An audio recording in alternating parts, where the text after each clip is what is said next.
రాజస్థాన్ రాయల్స్తో జరిగిన మ్యాచ్లో sun Risers Hyderabad ఒక సరికొత్త అస్త్రాన్ని ప్రయోగించింది.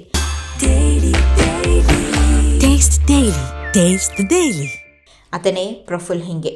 కేవలం 30 లక్షల బేస్ ప్రైస్కు అమ్ముడైన ఈ కుర్రాడు తన మొదటి మ్యాచ్లోనే రాజస్థాన్ వంటి బలమైన టీంను గడగడలాడించాడు. రాజస్థాన్ ఇన్నింగ్స్ ప్రారంభంలోనే బాల్ని అందుకున్న హింగే తన తొలి ఓవర్లోనే 3 కీలక బ్యాటర్లను 0 పరుగులకే పెవిలియన్కు పంపించాడు.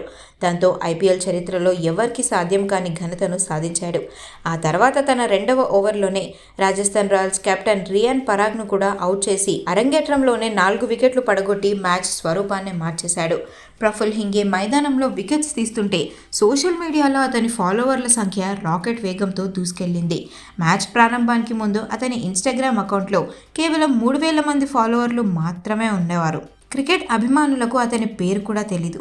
కానీ Praful player of the match అందుకునే సమయానికి 1.61 లక్షలకు చేరింది అతని ఫాలోయింగ్. ఈ సోషల్ మీడియా క్రేజ్ కేవలం లైకులు, కామెంట్లకు మాత్రమే పరిమితం కాలేదు.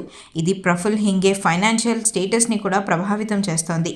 మార్కెటింగ్ ఏజెన్సీల ప్రకారం ప్రఫుల్ ఇప్పుడు నానో ఇన్ఫ్లుయెన్సింగ్ స్థాయి నుండి మిడ్ టైర్ ఇన్ఫ్లుయెన్సర్ కేటగిరీలోకి ప్రవేశించాడు.